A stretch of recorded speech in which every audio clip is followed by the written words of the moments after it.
Good evening, everyone. Thanks for tuning into the Marco Academy's second webinar. We're here with a lovely panel, including Henry Ayers from the Gentlemen's Baristas, Annika Fogarty and Kris Hall, and they'll introduce themselves now in just one moment. So basically tonight we are exploring the theme of employee wellness and return to work. So without further ado, I'll let Henry introduce himself there. Just a few words about yourself and your business. Hello, my name is Henry Ayers. I'm the co-founder of the Gentlemen Baristas, established in 2014. Pre-COVID, we had 10 stores, employing roughly 85 people.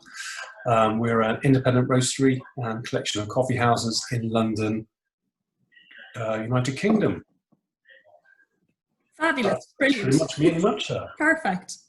Thank you. So Kris, can you say a few words about yourself and your business? Yeah, certainly. So I'm the founder of a mental health awareness campaign called the Burn Chef Project. We are a non-profit social enterprise. Basically, we're here to try and turn hospitality on its head in terms of the way that it views mental health, mental illness, and mental health stigma. So we do that through education and through increasing conversations through a range of merchandise and just general conversations on a regular basis. Social media is one of our main sort of formats on that. Brilliant, brilliant. So can Annika Fogarty, can you introduce yourself and your business, please? Yeah, hi everyone. So I'm Annika Fogarty. I work as a psychologist and coach, and I own a business called MindSmart.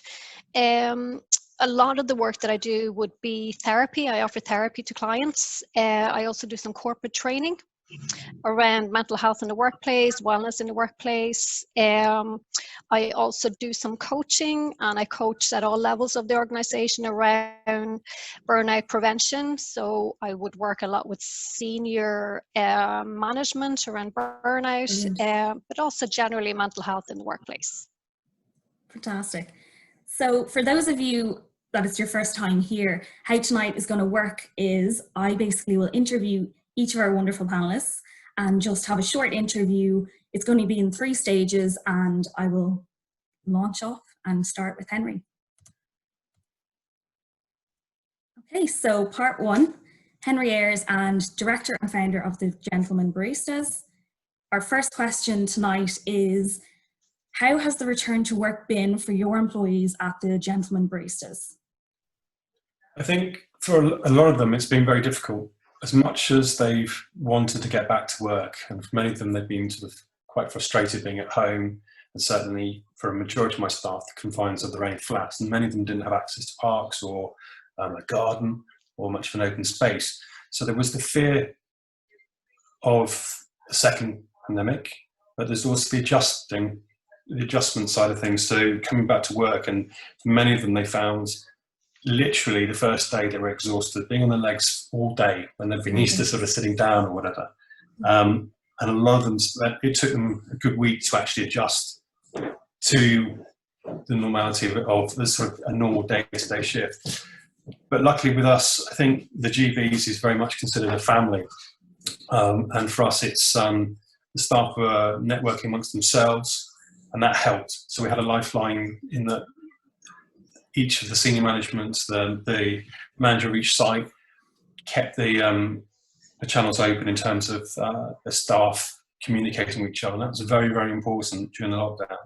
But yeah, what I've noticed is those that were raring to come back, it's still sort of, you can still sense a bit of fear and sort of frustration to a degree in their sort of daily routines, going to the shops and actually seeing, you know, it's great to see everyone. It's sort of like, are you hugging, are you fist bumping or elbow bumping, and how people are reacting to that.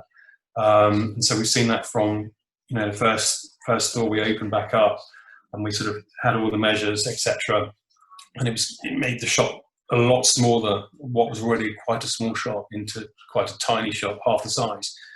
And it's just sort of being there supporting our guys and sort of saying, look, okay, let's keep talking, let's still keep communicating. How are you feeling? Just having that chat off away from the front of houses, where sort of back of the house, and just sort of checking to see how they're doing in themselves.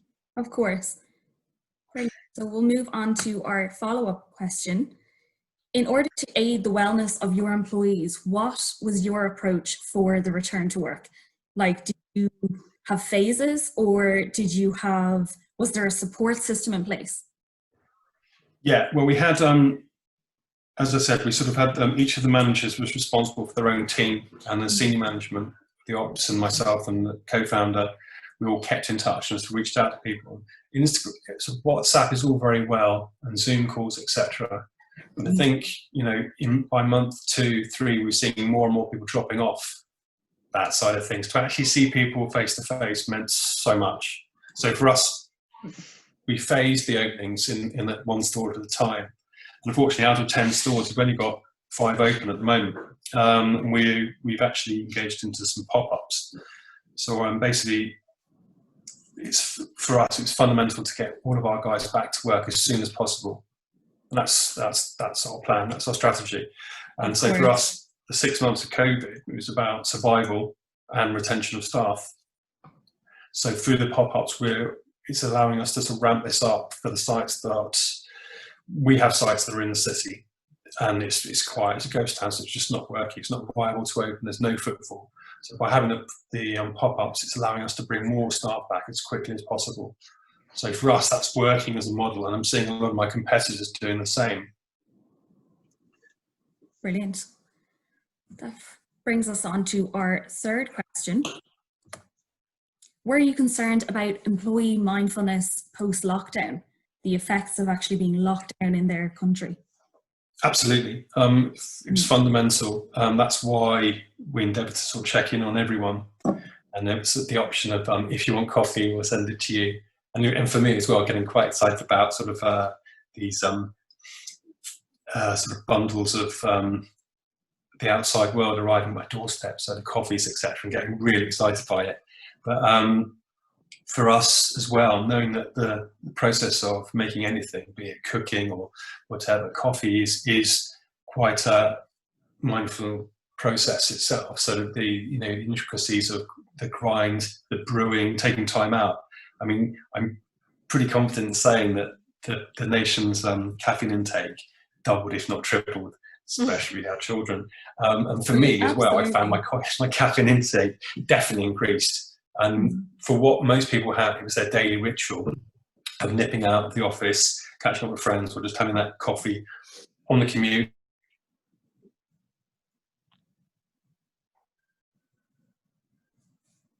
I think we lost Henry there for just a second. I'm back, I think. Sorry, cut off just for a second. Okay. Continue. Am I back in the room? Okay. We're back. Brilliant. Okay, so I think it's that ritual, and I was noticing a lot of my neighbours suddenly ordering my coffee, and taking that time out from the Zoom calls, the work, the dealing with the children, the gardening, whatever, and just having that time out to yourself was really, really important.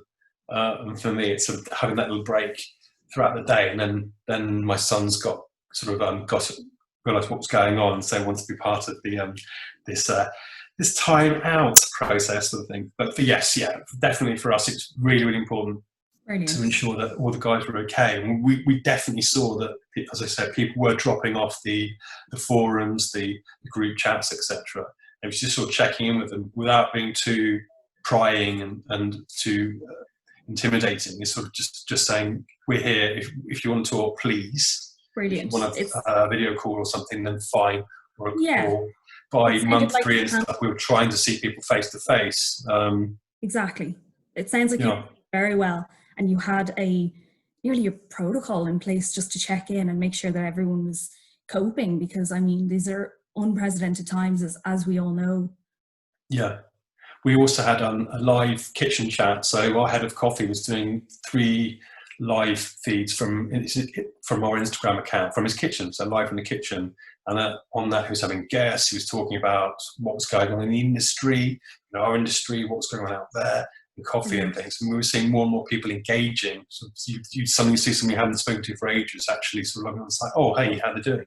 I think it's That's also actually- a chance to actually reach out to people you haven't seen or spoken to for years, which was great, or months, sorry.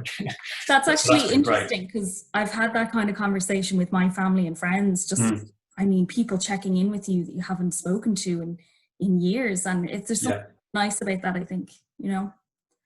So that brings us to our fourth question. But just before I read out the fourth question, I did forget to say about the Q&A. If a question comes to mind, please just pop it in the Q&A box.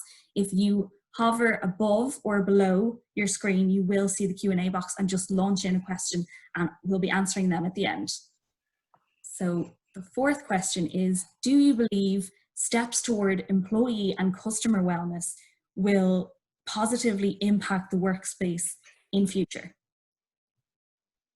Yes, I do. I mean, I hope so. It has to change. I think safer working conditions, ensuring that all necessary precautions be made, looking after each other in the workplace, making sure everyone's hydrated. It sounds silly, but not just being over-caffeinated isn't good enough, but making sure you're hydrated so your head's in working order, that you feel safe. And I'm certainly picking up on the fear factor in not just our shops, but elsewhere out there, how people are responding to this. For a lot of people, I mean, I bumped into someone this morning. It's this elderly gentleman's first time out in 5 months. And with the heat outside, he was really struggling. So we stopped, gave him some water to ensure he was okay. But I think for hospitality, it's ensuring as an employer that all those points are checked, you know, that we've got necessary precautions in, and safer working conditions for one and all. It's really important. It's interesting when you see certain shops have got the whole screen, whereas other ones have got one just above the till. It's like, okay, coronavirus can go above, around the side. Wearing the masks, you know, in restaurants we're seeing more people wearing the visors, and communication is very difficult because it sort of echoes out either side.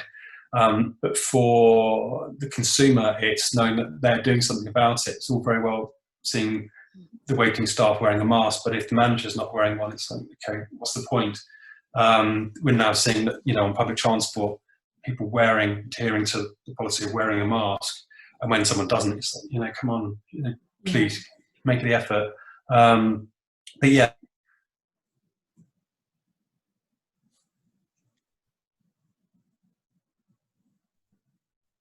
I think we might have lost Henry there again. I'm back again, I think.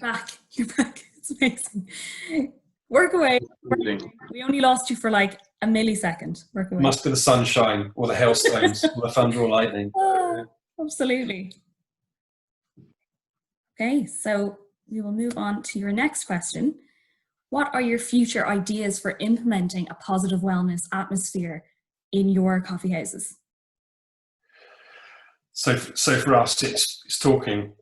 It's as simple as that. You know, our tagline is well-mannered coffee, and it's sort of defining that. What does it mean for our guys, our consumers, and people who are just discovering us for the first time?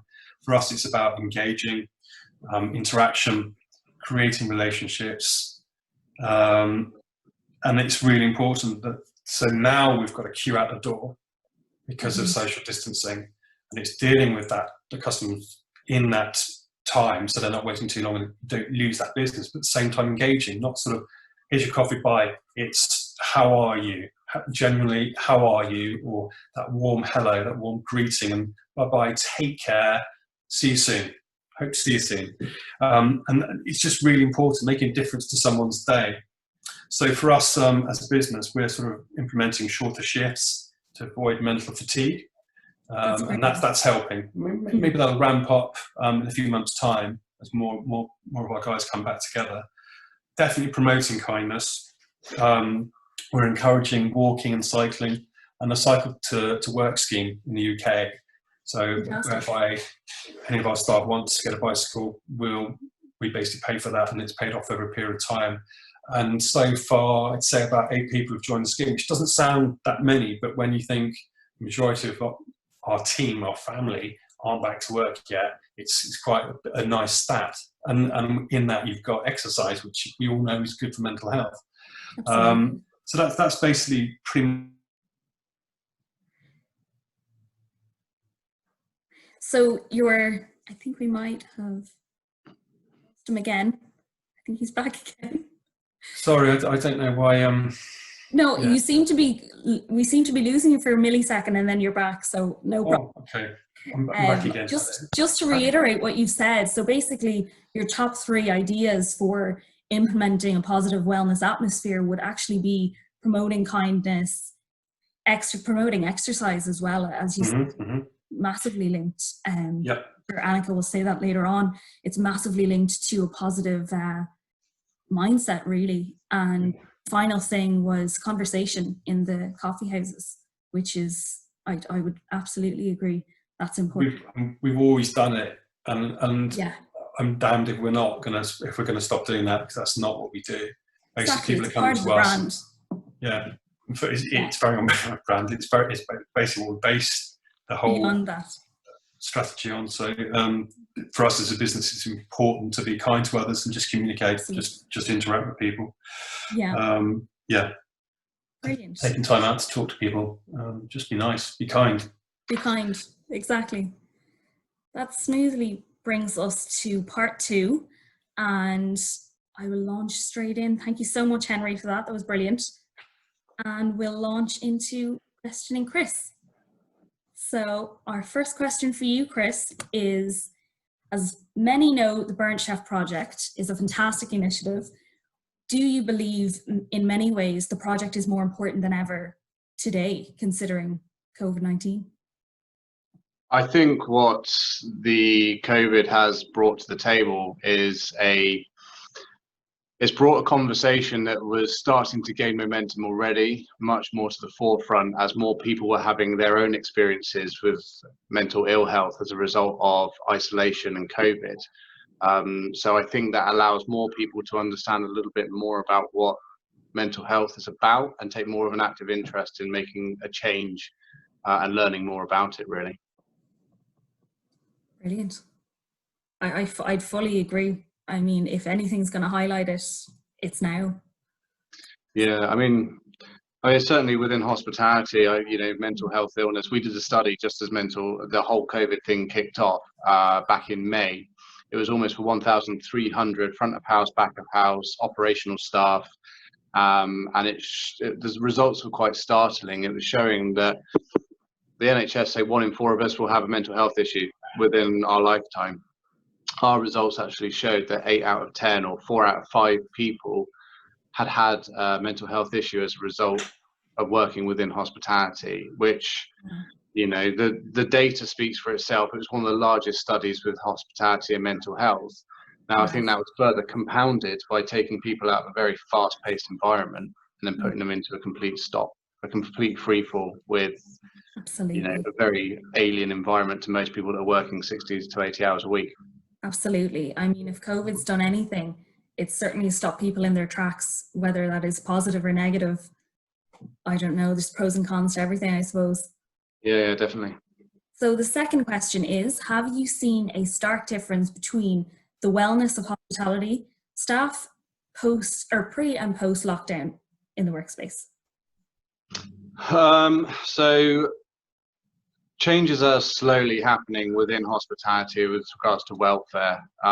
It's a very slow going process. I think hospitality, by its very definition, works behind the scenes, a lot of the time. And Henry's business is perhaps a little bit of an exception to the rule, because you see the people that you're dealing with, they're very much part of your daily routine. But if you take kitchen, for example, and you take, many front of house teams that work within the restaurant environment, 9 times out of 10, you don't see what goes on behind the scenes. And as a result, a lot of the times, from a health and safety perspective, from a mental health and welfare perspective, you're not often getting a grasp on how things are working. And there's a lot of stuff that goes on within hospitality that perhaps doesn't go on in white collar working. Post, I don't think we were in lockdown long enough for business owners to make a sustained and tangible difference to the welfare of staff. It's certainly, for those that are smart enough, it's aligned them into looking into, how do we look after our staff better? How do we improve their livelihoods? How do we, improve the efficiency and the retention within our business as well? and a lot of them, you know, who had thought about it, had good intentions on the backside of coming out of lockdown. But I don't think that any of us took into account that we would be experiencing the level of business that we are now as a result of the Help Out Eat Out scheme. And unfortunately, a lot of jobs were lost prior to that. So what we're actually seeing now is that the welfare of staff is probably, and I'll go out on a limb as to say in some cases, worse than it was pre-lockdown, because they're coping with an intense amount of stress and workload across less members of the team now. So, you know, you're seeing a 30 to 40% increase in some businesses compared to this time last year, but with less members of staff. And it's only going to compound, you know, welfare and mental health issues. It's interesting that you said that, because e-commerce has absolutely taken off, and it's something we discussed in our last webinar, which is on our website actually. But it's very interesting. The e-commerce side of any business has truly taken off, and everyone can see that now, and hopefully it positively impacts everyone more than anything. That's our main hope, I suppose. Yeah, I think it's just about making sure that the conversation with regards to welfare and mental health of staff is focused across the board. And that's not just employees, but that's employers and also for the general public as well. You know, I think as an industry, we're in perhaps if it's dealt with in the right way, and the VAT cuts help with this, we're in a position where actually we don't need to slog our guts out now to provide a plate of food for £7 or £8 for the general public.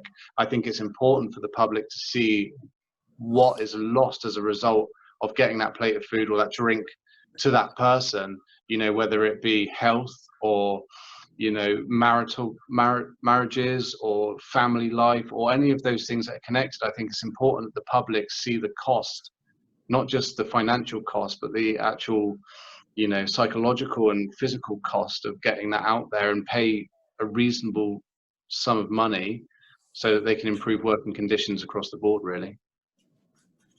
Absolutely. That brings us perfectly to our third question. What exactly does the campaign offer to those seeking help within the hospitality industry? What exactly do you guys provide? Do you have, I mean, I could see from your website, you guys have online merchandise to support each other. You do seminars online, is it?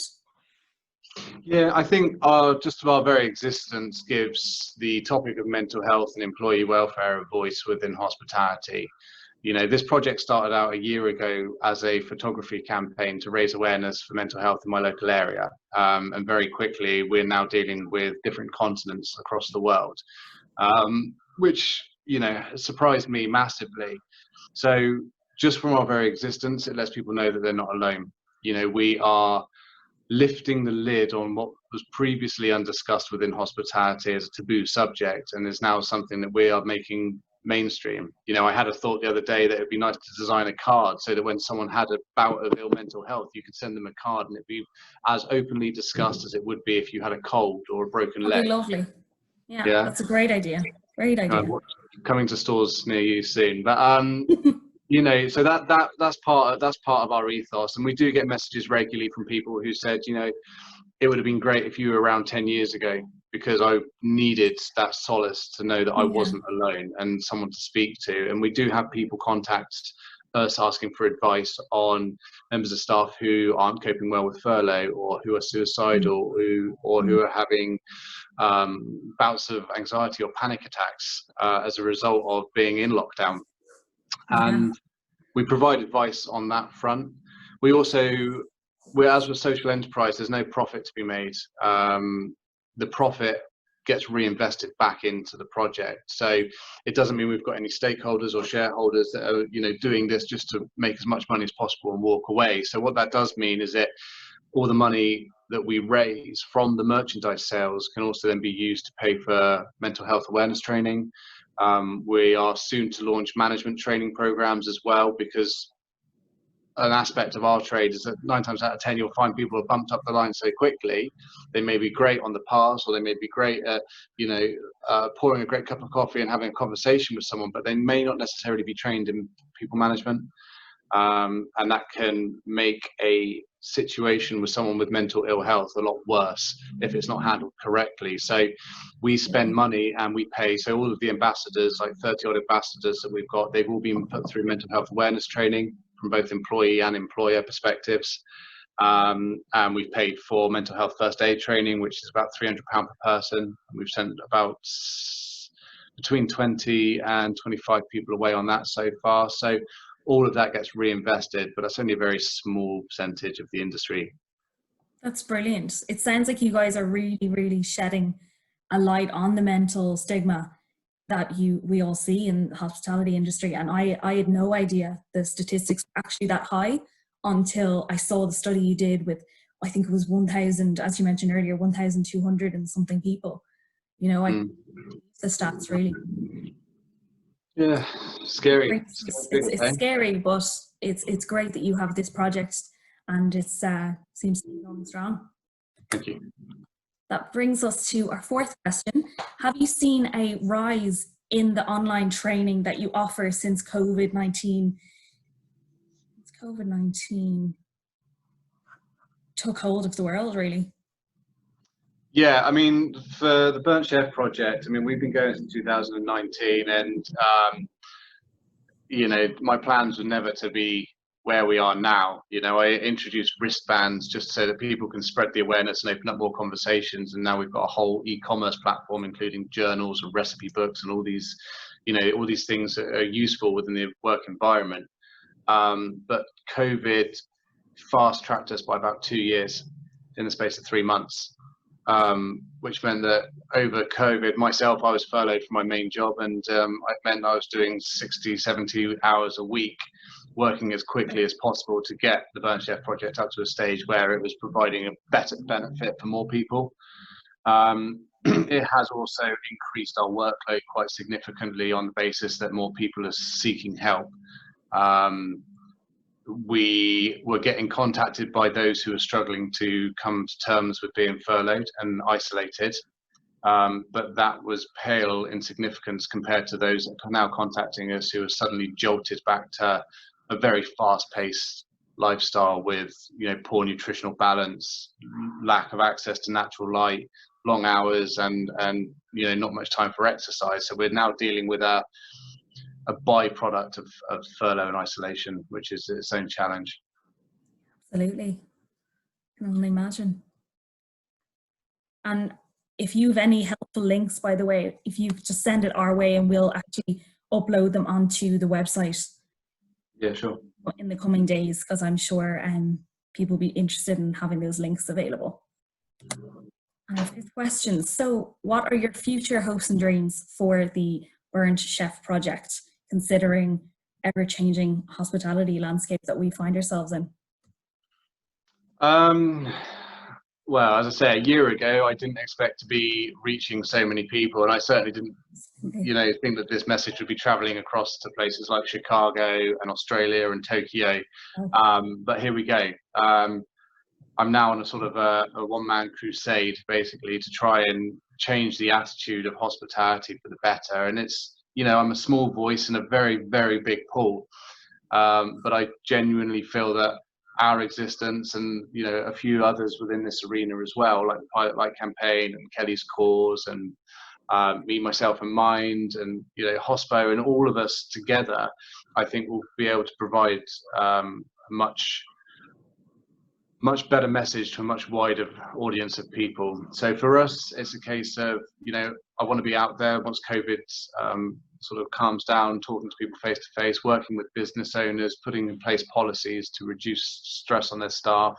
You know, I want to get to the stage where a restaurant phones me up after 2 years and says, thank you, we've kept hold of 90% of our staff over 2 years, as opposed to the reality at the moment where they probably won't keep hold of 35%. So that's, you know, that's key, and just try and hopefully, without sounding too dramatic, but save someone's life, you know, just for our existence. Fantastic. That's brilliant. So thank you for talking to us, Kris, as we will move on to our final stage there. So we'll be interviewing Annika now. Hello. say a little hello. Hello. Okay. So we'll move straight into our first question. What should an employer be conscious of as employees return to the workspace months after working from home? Their fears and anxieties and expectations, let's say. Okay, so first of all, I just wanted to say thanks for having me on the panel, and well done to Marco for hosting this. I think this conversation is so important, and it's so important that we talk about it just like we talk about any other topic.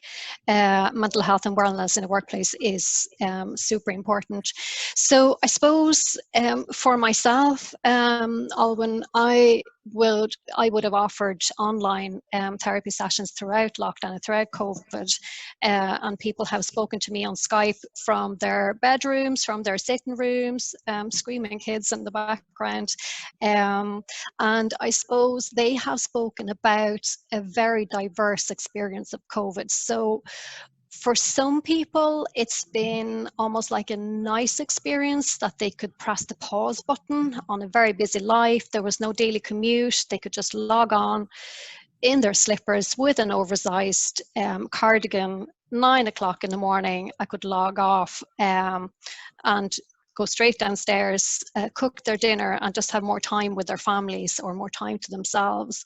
So those people have thrived, excelled. They've had the opportunity to just slow down, to think about maybe where they wanted to go with their careers, plan. They've had the headspace. They've had more time to exercise. They've gotten more sleep. So because of that, their mental health has been maybe better. Okay. I've also spoken to people who have really struggled to the point where I have actually been a bit worried about them. So there's one young lady who came to mind in particular, a girl in her 20s who works in the hospitality industry. She works in the cafe. So she was on furlough for a good few months. And every week we had chats. And for every week that she logged on and had a chat with me, I could just see her face changing. She was getting paler, more despondent, more and more, I suppose, depressed, anxious. And we talked about the triggers, and she said, you know what, I'm just not coping well with this. I'm not in work, not seeing my friends. My whole social life is gone. I'm just sitting here in a slightly rural area. I don't drive. I'm finding this really difficult. So it got to the stage where her GP suggested that she went on antidepressants. So we talked about that, but she said, you know what, Annika, I'm just going to hang back and I'm just going to wait and see, do I really need to go on these antidepressants? So I suppose society started to open up. Her cafe opened up. She went back to work. And we had a session the following week, and she was absolutely beaming and glowing. And she said, you know what, Annika, I don't think I was depressed. I think I was struggling with the social isolation, the lack of a routine. I had no purpose, and I'm just loving chatting to people, having the crack with my fellow colleagues, and just feeling that I have a purpose and a reason to get up in the morning. So she decided not to go on those antidepressants. But I suppose what an employer needs to be mindful of when people come back to work is that people have had a very different experience, very subjective experience with COVID. I think some people have really struggled, and others have thrived. And, you know, some of us have kind of been in the middle, sort of worried about how are we going to get our business kind of up and running online. But I think we just need to be conscious of the fact that we come from very different places as we are returning to work, that some of us have had real struggles and others maybe less so.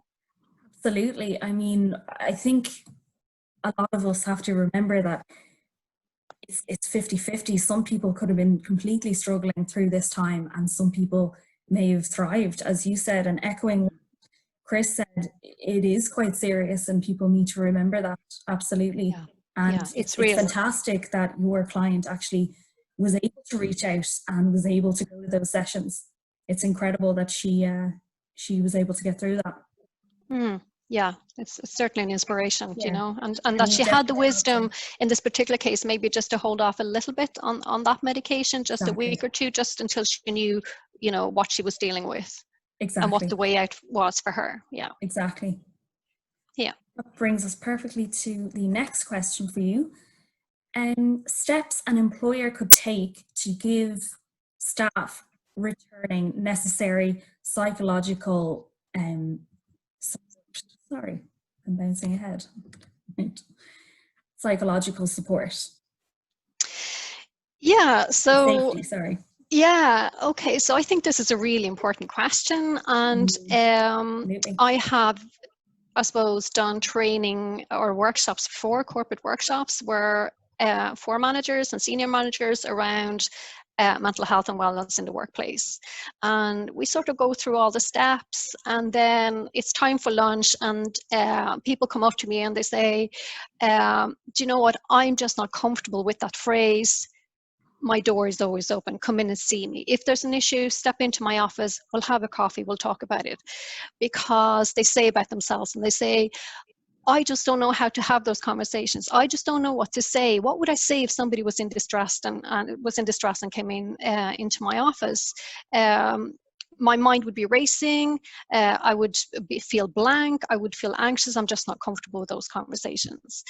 And I always say to people, you don't have to say anything.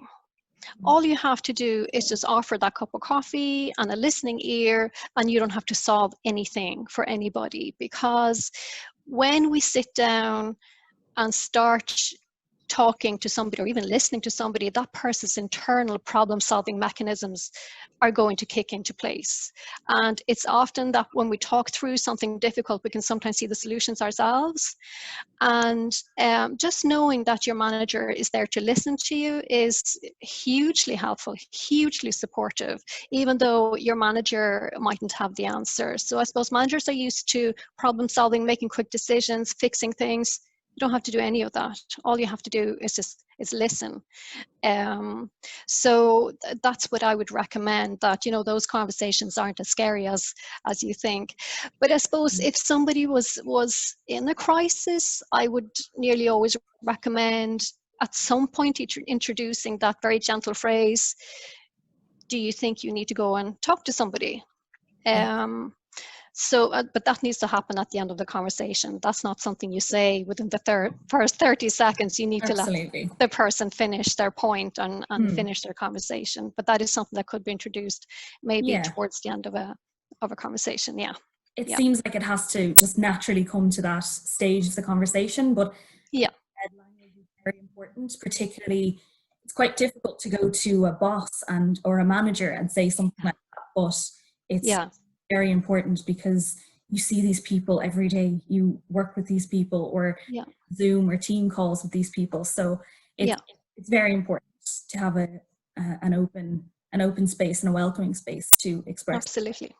Yeah. Moving on to our third question. For hospitality businesses, how can cafes and restaurants give customers a sense of control and safety, anxieties, and increasing possibilities of return custom through correct customer management?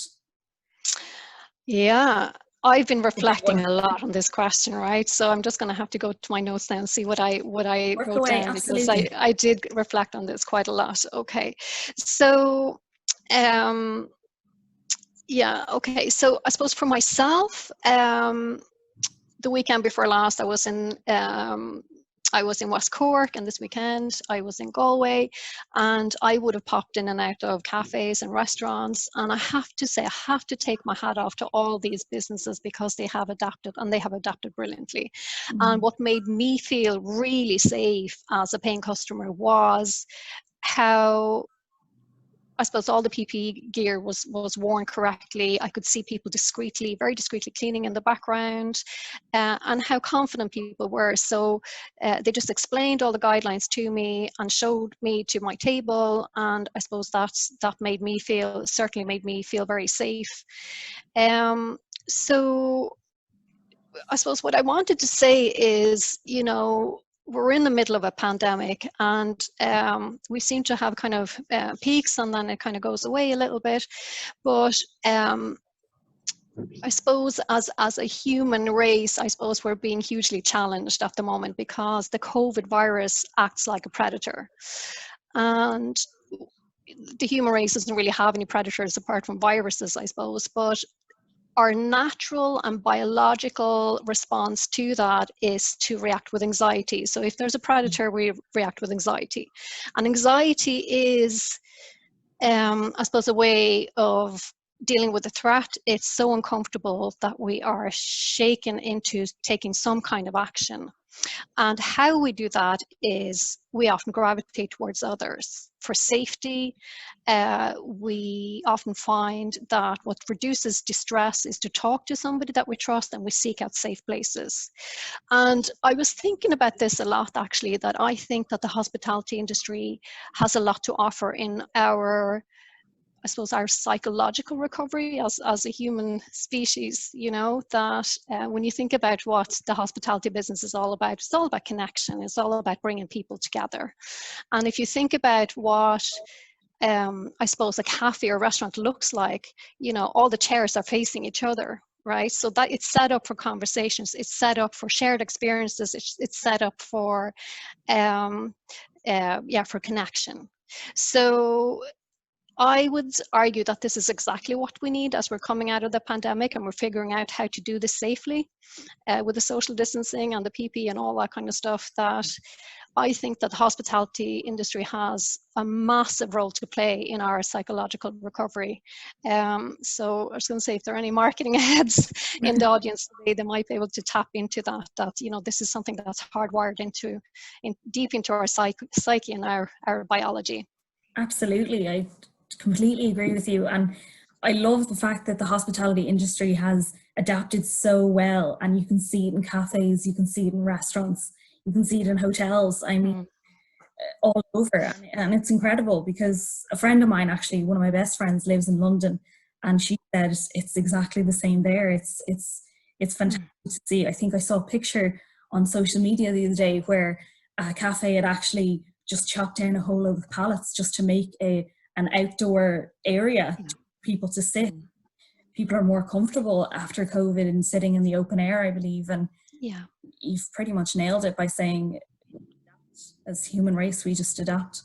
Yeah, absolutely. Bringing us perfectly to the next question.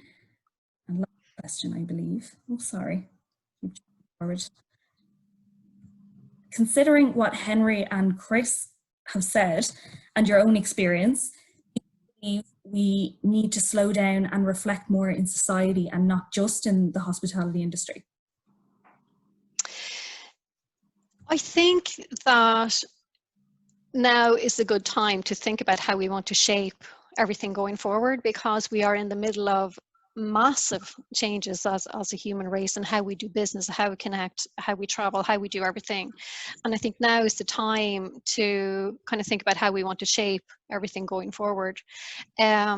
So, you know, the people I talked to who did well during lockdown, and I spoke about them, you know, I think they did well because they found something that they had temporarily lost. So they found that they got more sleep, they had more time for exercise, you know, they were able to, I suppose, fit work in more around kind of their personal lives, and that led to more wellness for them.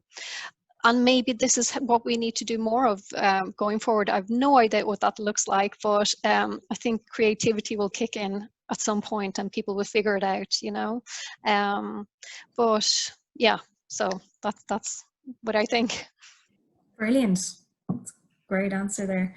I believe, I totally agree with you. I think people have honed in on their strengths and gone back to maybe an old hobby they had, or something like that, just to kind of keep them going. And it's like the old saying where it's, you know, we're working rather than working to live, or rather than living to work, we're working to live, you know. Absolutely. Yeah. I think it's a good takeaway to take from this. So finally, thank you so much, Annika, for that. Thanks, Alan. To our Q&A section. So if anyone has any questions, please fire them into the Q&A box there, and we'll just answer a few questions. So I will start us off with a question for Henry there. So what anxieties have been experienced by gentlemen baristas staff returning to work and concerning safety from contracting COVID, say from other staff or customers or contact with equipment, etc.? What do you think? Sorry, I didn't hear the question. Sorry, I'll read it out again. What anxieties have you experienced with your employees returning to work and the anxieties surrounding contracting COVID at work? It's been interesting for some of my guys, they refused to use public transport. I had one in particular, because he was cohabitating with his mother-in-law, he wouldn't get on public transport, so we sorted him out with a bike, and he's been cycling everywhere. And during training, anything, he's wearing a mask. That's changed in the last fortnight in that he's not wearing the mask anymore, which is good. But definitely there was a lot of anxiety. People were just washing their hands and wearing the mask, and then you're putting up these barriers. And yes, it's scary. You have to wear the mask. We have to do this. But when you see the fear coming in, we've got to try and put on a show, if you like, and put people at ease. When they walk through our door to our coffee house, it's our house, it's our home. They've got to feel comfortable. Coming into our place of work to get away from it all, to try and get back to a little bit of taste of normality, and that's their sort of affordable luxury of beer, cake, coffee and whatnot. We're certainly seeing it's changing a lot more now. People are becoming a lot more comfortable. People are still wearing the masks, etc. I know for a lot of restaurants, they're having to sort of go in, deliver the food next to the table. The customers are having to take the plates off, and there's a lot of things lost in translation in terms of interaction with the staff, etc. For our environment, it's very much about trying to put people at ease and saying, "We've got the hand sanitizer there, please use it." We're sort of there to flow in and out, but not all sites have that luxury. It's one door in, one door out. Just trying to sort of acknowledge anyone walking through the door to try and put their anxieties at ease if we can. But for my guys, it's definitely been about, okay, how can we put our guys at ease? How can we make them feel a bit more comfortable in their work environment? Going back to how it was before lockdown. And it's taking the majority, I'd say 2/3 of our team, a lot to adjust. It's sort of just, they're not used to this. They spent 5 months being out of hospitality. So it's just trying to sort of work with them, give them.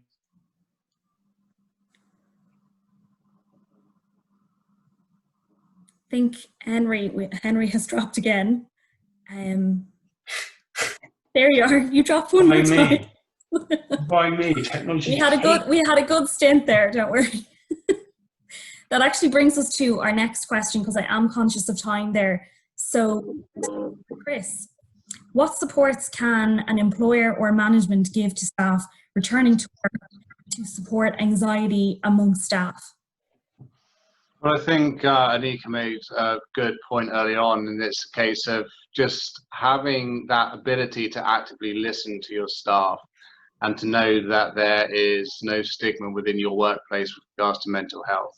Because no matter what you perceive is your policies and procedures, and you perceive is your workplace, it has to be demonstrated that mental health stigma has no place within the workplace. I think that if you are recognizing that your staff are turning up to work late, if they are exhibiting behaviors that aren't normal within their normal characteristics, then opening up a conversation with open questions and just asking someone how they are, but actually intently listening and actively engaging with that person it's a massive step forward, and it can make someone who feels insignificant or not listened to within the business suddenly very important, and it allows them a safe space where they can openly talk about their feelings. I don't think you never need to have a solution to a problem. I think just by being there as Annika says, if you're speaking about your problems, your brain starts to work them out. And a lot of the time, people won't ever have an opportunity to speak the problems out loud unless you give them one. Absolutely. And as you said, I think compassion is just so important, and how you phrase things to your employees, or whether it's the other way around even. And I think, as you said, just keeping an eye out for certain things and changes of behavior, even something as simple as that can be a great thing to look out for. It may help someone in the end. Yeah, I think so. And suicides is a big topic of conversation that people tend to shy away from. And I know the first time that I had the conversation with someone who was suicidal, I was concerned about pushing them too far and being the cause of the problem. But I think it's important, again, to acknowledge that if someone is feeling suicidal, then there's nothing to be shy of. Just by opening up a conversation, allowing the silence to fill the conversation and let that person feel comfortable about talking about it is it's invaluable. And again, it could save someone's life. So yeah, don't be scared of it. Absolutely. So I'll just go on to another question that's popped up for Annika. If they are to be dealt with differently, how do you deal with each of them? Like anxieties and returning to work. And it's basically following on from the question here, the question above, sorry. Is there a difference between anxiety returning to work or general anxiety? And if there is a difference, how would you deal with them separately?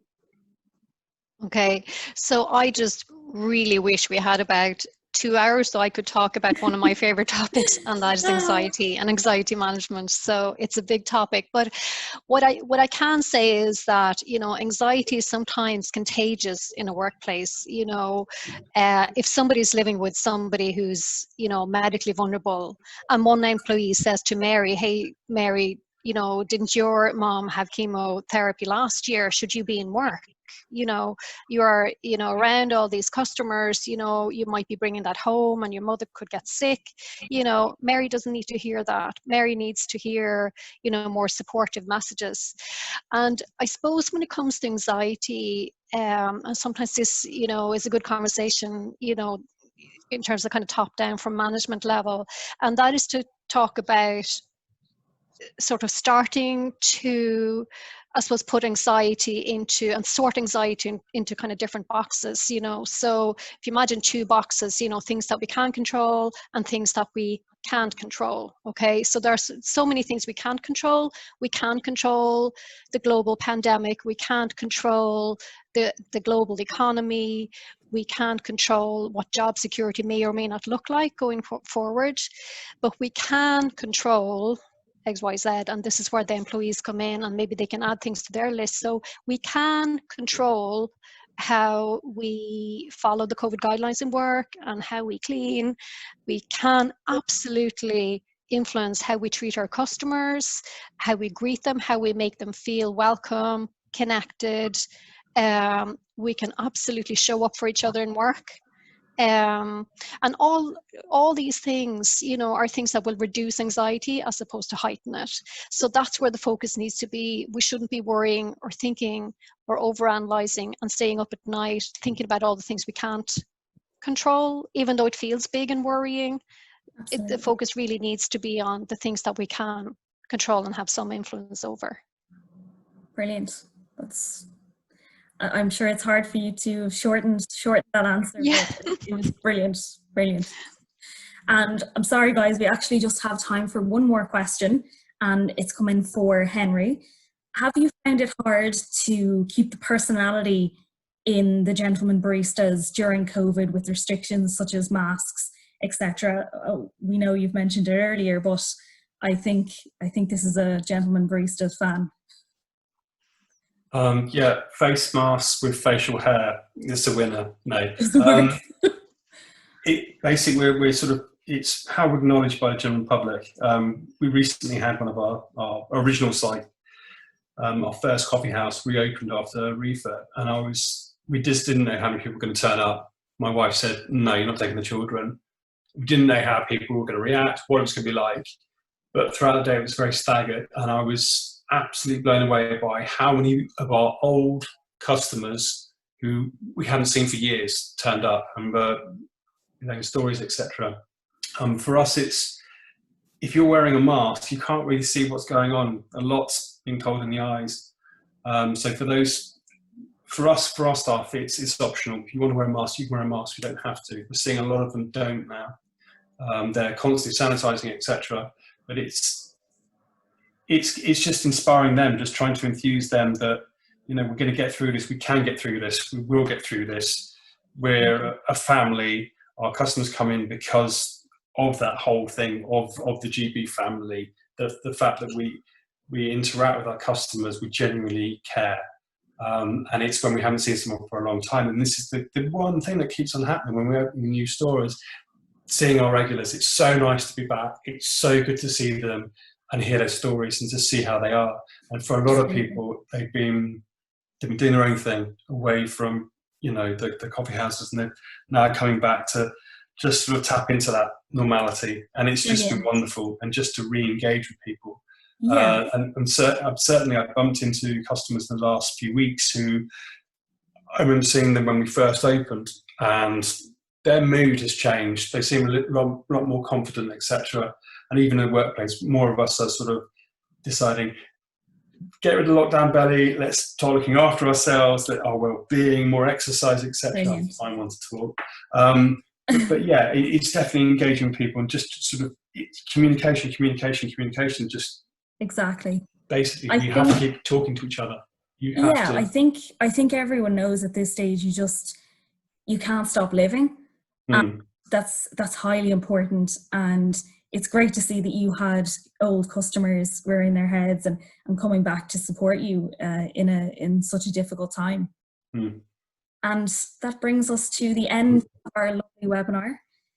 Thank you so much, guys, for coming on and a part of the panel for our second webinar of the Marco Academy. And basically just keep an eye out. And thank you so much, the listeners as well. And keep an eye out on social media for our next installment, which will be the third webinar of the Marco Academy. So, round of applause for you guys. Thank you so much. Thank you. Thank you, guys. Thanks and a lot. see you next time. Thanks for Have a wonderful evening, guys. Yeah. Cheerio. Bye-bye. Bye. Okay. Bye. Bye. Bye. Bye.